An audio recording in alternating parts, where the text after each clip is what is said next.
Bismillahirrahmanirrahim. Alhamdulillahi rabbil alamin. Wassalatu wassalamu ala rasulihil karim wa ala alihi wa ashabihi man wala. En yetti Allah subhanahu wa ta'ala joma tagi fungu. En juleni laɗo makko Muhammad sallallahu alaihi wa sallam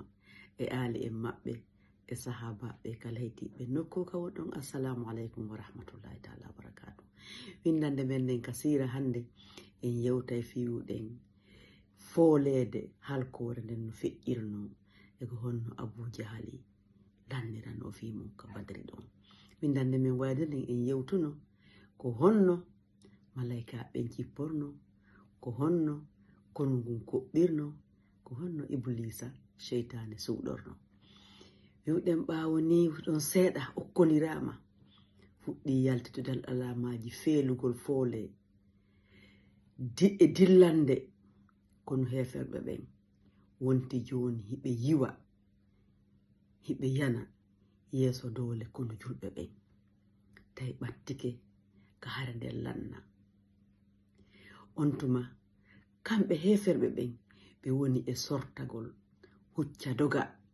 julɓe ɓen kadi woni e jokkitugol ɓe no nangara woɓɓe hino wara woɓɓe kono ha folugol ngol huuɓi ɓe. Kono ɗum e ɗum mum Abu Jahali nde bawre mawnintininde ɓa o haynike ɗum nden dillande yiwugol ɗon o inni yo waɗu jattum be'i yo eto o darto ngun ɗen on waame sutiɗo ɓe ɗon o woni joni himo wallude himo yewtude himo suusinde yimɓe makko ɓen e hoore ñaaɗere makko e tontano ko wonna he wota dogin on wota folin on woppede surakata nen sabuna on ko aadi Muhammad o arno na aadi men o ari. Wota maƴin on warede Otubata e Shayba e Walid ɓen ɗon kadi ɓe yaccino mi wondiri Lata e Uzza en hotata ha haɓɓiren ɓe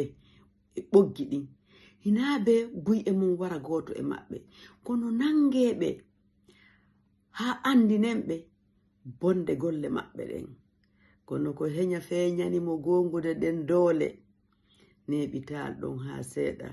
ha konu maɓɓe woni e ɓaƴƴugol yiwa yana e yeeso konu doole konu julɓe ɓen hiyi tawi noon kanko joni howimo tamere e sirkuɓe ɓen go ɓe howirimo kaafaje e laañe kono nduluru ndole julɓe ɓen accanamo ngon hoggoɗon ngo fo ngo ruuyi nden fitare laañe ɗon fof ɓora yaltiti bewru ndun yaltitani julɓe ɓen himo ka hoore puccu makko kono tawi mayde nden no habbi ha hibba ƴiƴam makko ɗan e jungo paykoy ansariyanke hoyto sokoy ko honno Abu Jahali warira non. Abdurrahman bun Awf fillitani en wondema o warmo ka nder saffu konoli bo o yeƴƴiti nano makko e ñaamo makko o yi sukaloy ɗiɗoy to sukoy hay o hoolaki o hoolaki fi makko on koy ɗaari koye yewtirimo doy ko inni hey ko hanyo bappa hollimen Abu Jahali o inni ɓe ko on waɗa ton Abu Jahali o women nanino o yennay nelaɗon sallallahu alaihi wa sallam o inni kono mi wondirimo wonki an woni e jungo mum on simen yiidi gite amen ɗen ɓaleri gite amen ɗen ɗiɗi seedata ha ɓurɗo e amen yawude fi wo wara oya wotum pay kun ɗiɗa mum kuma kadi wo kankum kadi kun sappimo kun muñƴimo kun yewtimo ko ya yewtimo kon pay kun gore makko kun go yewtimo kon o hay o immaki ɗon o hayni Abu Jahal o inni are on yi'ali moɗa e hino moɗa mo ɗaɓɓayno ɗon on tuma woɓe ari ɓe yaccu ɓe adodiri e makko kaafa maɓɓe kan on tuma ɓe soppimo ɓe warimo ɓe dogi ɓe adodiri ka nelaɗo on sallallahu alaihi wa sallam ɓe ari ɓe ni nelaɗo mi wari Abu Jahal nelaɗo ma ko hombo e mum warimo mo kala maɓɓe ni ko min warimo ɓe inni ene on fitti kaafaje mon ɗen ma on molɗe ɓe inni o maɓe ndaari kaafaje ɗen ɓenni ko on ɗiɗo non on warimo kono ɓe tanyani warugol ngol Muaz bun Amr bonil jomu ɓay hari kanko e Muawiz bun Afra adondiri e fi ɗum ɗo fillayego ka Ibn Ishaq o wi wo Muaz bun Amr bonil jomu o wi wo e nder ko mi ɗaɓɓitata kon wo mi nani yimɓe ɓen e Abu Jahali hino e ñaa e leggal moy takko leggal wo ñaa ɓoylodirgal wo hiɓe howi mo ɗon fi renugol mo kono mi nani ɓe yewta hiɓe howirimo ɗon laañe maɓɓe ɗen e kaafaje maɓɓe ɗen mi nani hiɓe yewta hiɓenna ha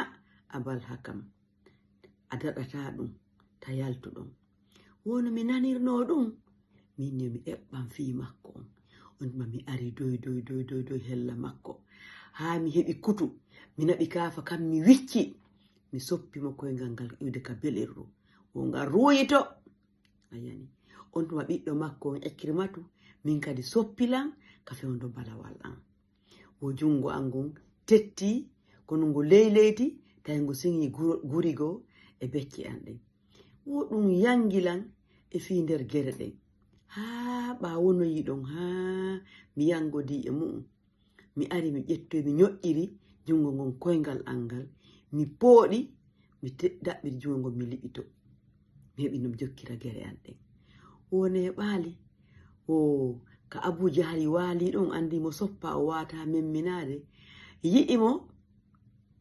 ɗimmo makko Muawiz bun Afra on ɗon kadi ari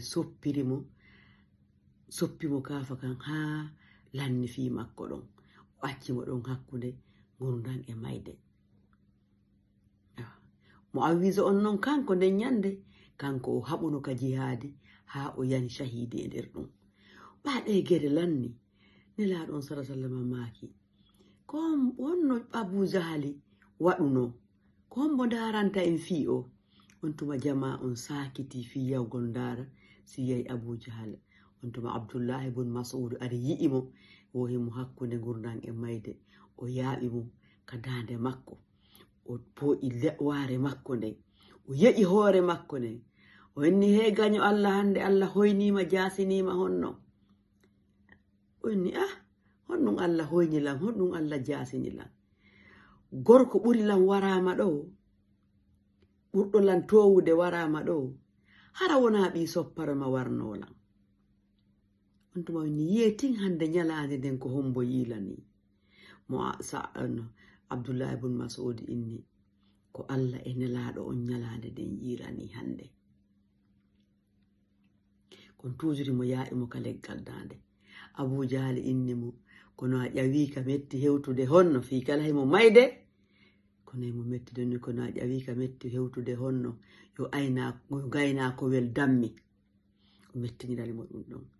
on tuma ɓayde yewtere ɗon feƴƴi hakkude maɓɓe kanko Abdullah ibn Mas'ud o ƴetti hoore Abu Jahal nden o naɓide ka nelaɗo on sallallahu alaihi wasallam o holli ɓe o inni nelaɗo e hino hoore gaño Allah on Abi Jahal on tuma nelaɗo sallallahu alaihi Allahu la ilaha illa hu e ko Allah woni reweteɗo hanɗo rewde ala si wona kañum Allahu la ilaha illa hu e ko Allah reweteɗo hanɗo rewde ala si wona kañum e ko Allah woni reweteɗo mo hanɗo rewde ala si wona kañum ɓe filliti ɗum laabi tati ɓe habbiri ɓe inni Allahu akbar Allahu akbar Allahu akbar maki alhamdulillahi allazi sadaqa wa'dahu mi yetti Allah on gonguɗo fodore mun nden wa nasara abdahu o walli jiyaɗo makko on o hazama al ahzaba wahdahu o sakiti koneli ɗin kanko tun o inni mahin hollalan o ka waali kanko nelaɗon ɓe ari ha ɓe tawimo ɓandu luttuɗum ka wonɗon on tuma nela sallam maki o haza fir'aunu hazihi l umma o ko fir'aunaru ɗe mofte ɗo ni windande men nden en dartuɗo hande windande men ara nden en yewtoyay fay no jubuji kefeeri ko kadi lannirano ɗon wona umayyata bonil khalaf al-as bon hisham bonil mughira e kadi no ɗin fureji kadi bugorano e nder ton gayɗe mawi en fammoje sa'i on yoni wiwɗen siranelaɗo on ko tentorgal men lakad kana lakum fi rasulillahi uswatun hasana en e darsu men arayɗo on. Salamu aleykum wa rahmatullahi taala wa barakatuh.